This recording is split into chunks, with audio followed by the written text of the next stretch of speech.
Welcome to lesson 6 of chemical equilibrium. In this lesson we are going to review all the tasks that we have performed till now in chemical equilibrium. We have learned to write Kc expression, we have learned to solve concentration problems, we have determined the value of Kc from concentrations, we have learned to solve the problems of Qc, comparison of Qc with Kc, we have performed the problems, we have solved the problems of Le-Chatelier principle. Okay, so this is like a wind-up video in which we are going to review all the concepts again very briefly.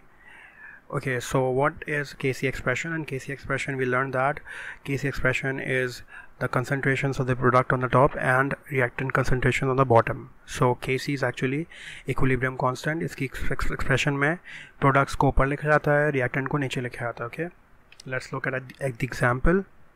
We have a reaction in which N2H2 are reacting and forming ammonia.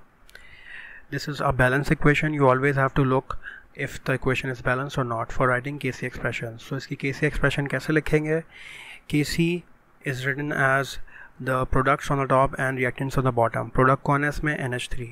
NH3 को हमने square bracket में लिखना है because square bracket is actually the symbol of concentration. So NH3 in the bracket, because it's a product, ऊपर product है, नीचे दो reactant आएंगे N2 और H2 दोनों ब्रैकेट के अंदर आएंगे. ओके, और ये जो मोल्स होते हैं इनको हम पावर की फॉर्म में लिखेंगे. तो H2 के साथ 3 है तो इसका मतलब इसकी पावर क्या हो गई? 3.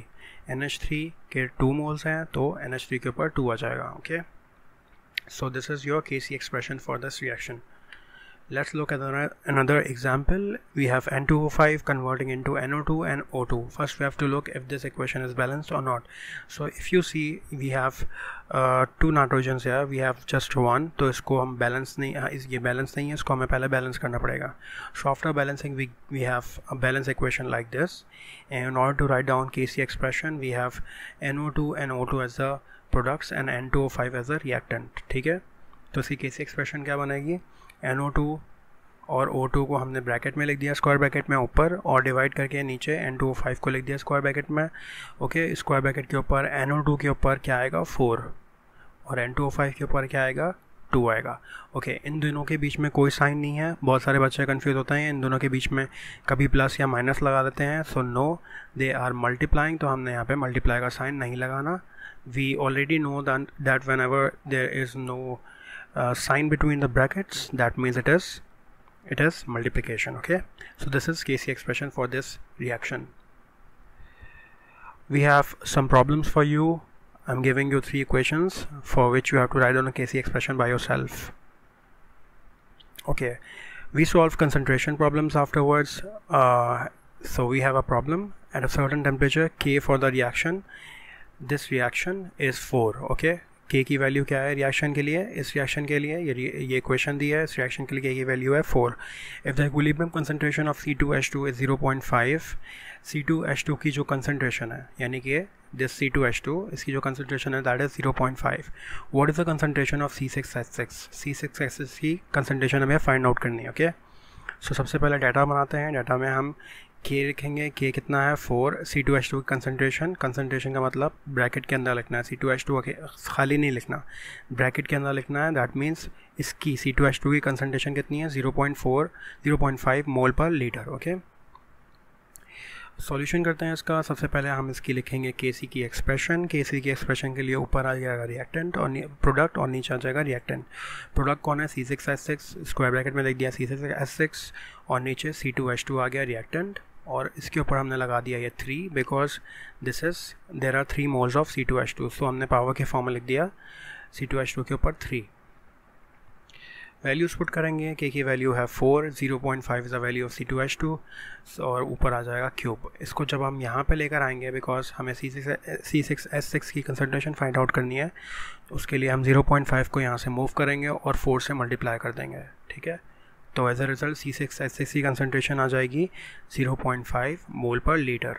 ठीक है, okay, these are 2 problems for you. We have to find out in the first one for the reaction CO plus 3H2 that converts into CH4 plus H2O. Calculate Kc. Kc हमें यहाँ पे calculate करना है इस reaction के लिए from the following equilibrium concentration. हमें equilibrium concentration दी हुई है, CO की कंसनट्रेशन दी हुई है, H2 की कंसनट्रेशन दी हुई है और CH4 की कंसनट्रेशन दी हुई है और H2O की कंसनट्रेशन दी हुई है. Okay, what you have to do, we have to find out the value of Kc. सबसे पहले हम क्या करेंगे, Kc के लिए सबसे पहले देखेंगे इक्वेशन बैलेंस है नहीं, उसके बाद हम Kc की एक्सप्रेशन लिखेंगे. ठीक है, Kc की एक्सप्रेशन करेक्ट लिखने के बाद हम सारी वैल्यूज़ पुट करेंगे और हमारा Kc कैलकुलेट कर लेंगे. Simple. in example 2 we are given the reaction which is H2 plus I2 into 2Hi. What do you have to do?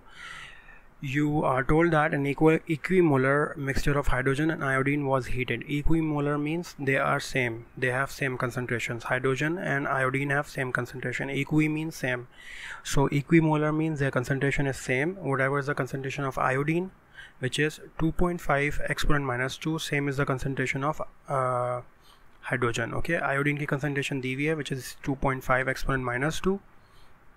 Hydrogen equimolar है आयोडीन के, तो दैट इज़ वाई आयोडीन की भी जो कंसनट्रेशन आयोडीन की है वही कंसनट्रेशन हाइड्रोजन की भी है. ठीक है, whereas hydrogen iodide which is this thing product, उसकी कंसनट्रेशन दी हुई है 1.71 exponent minus 1. Okay, what you have to do, you have to find out the value of Kc. First make the expression of Kc, first balance the equation, then make the expression of Kc and then put all these values and calculate the value of Kc.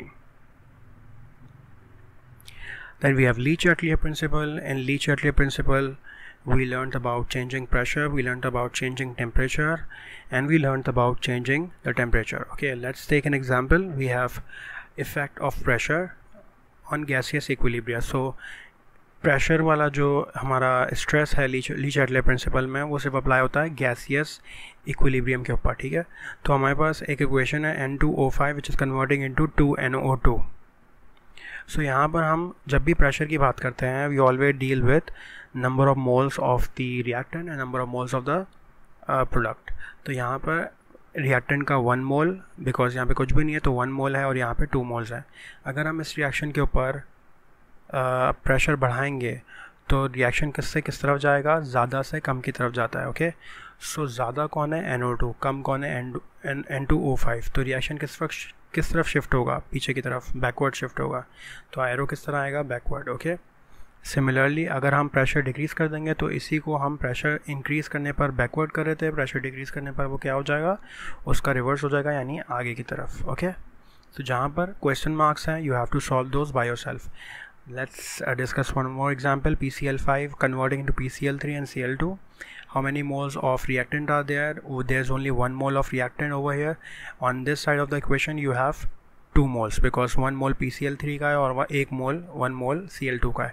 So total you have 2 moles of product and 1 mole of reactant.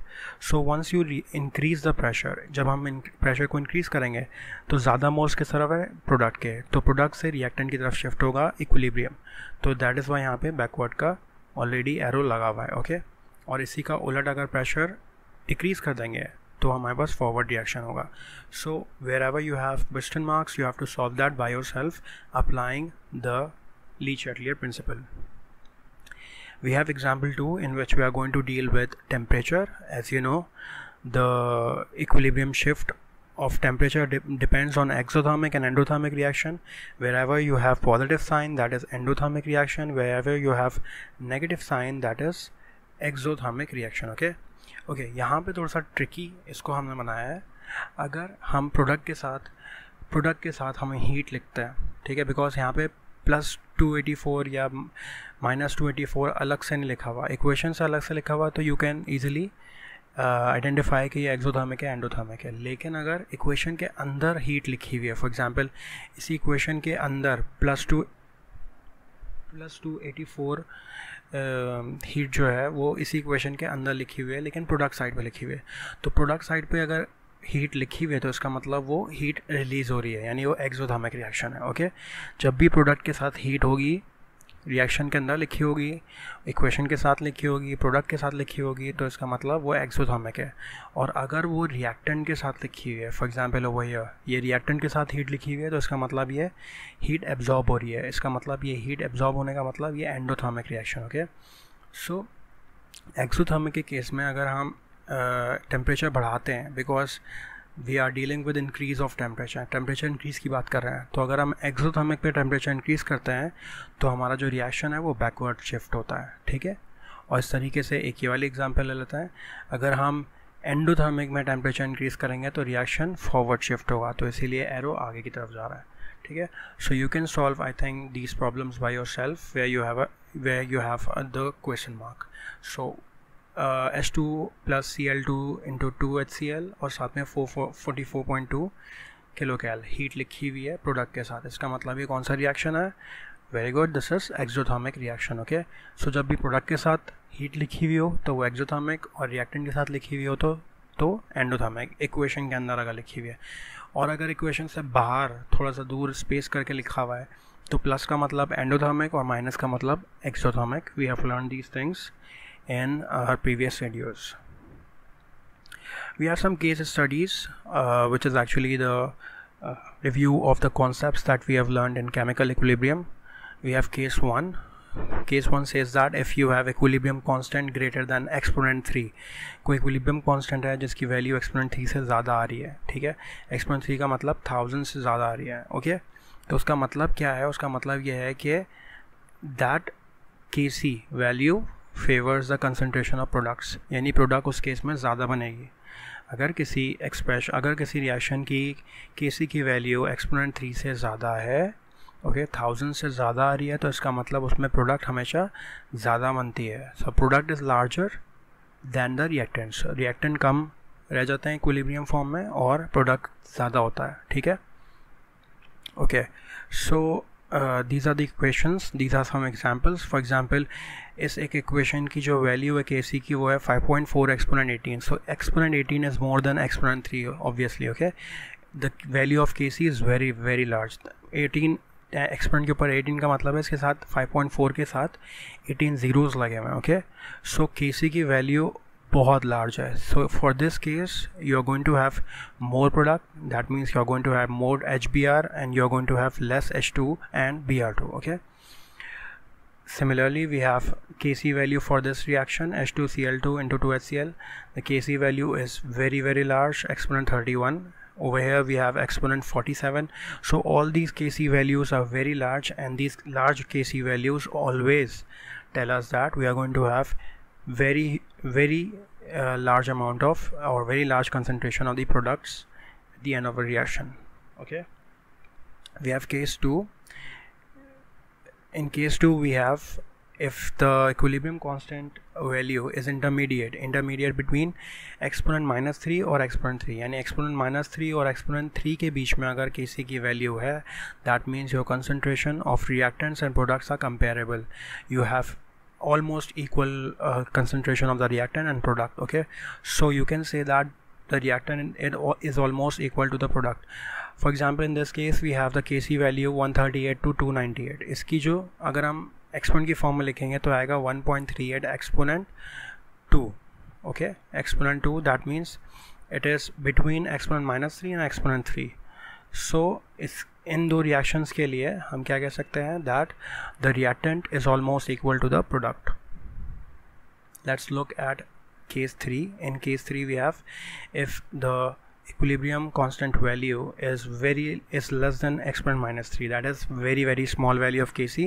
For a very small value of Kc you are going to have very large concentration of reactant and very less product. तो हमारी product कम बनेगी और reactant हमारे ज़्यादा रह जाएंगे and में, reaction के एंड में, ठीक है, इक्विलिब्रियम के फॉर्म में. तो अगर हमारे पास एक्सपोनेंट की वैल्यू -3 से छोटी है, ओके, लेस देन -3 है, for example in this case we have exponent -31. Exponent -31 is very small, okay.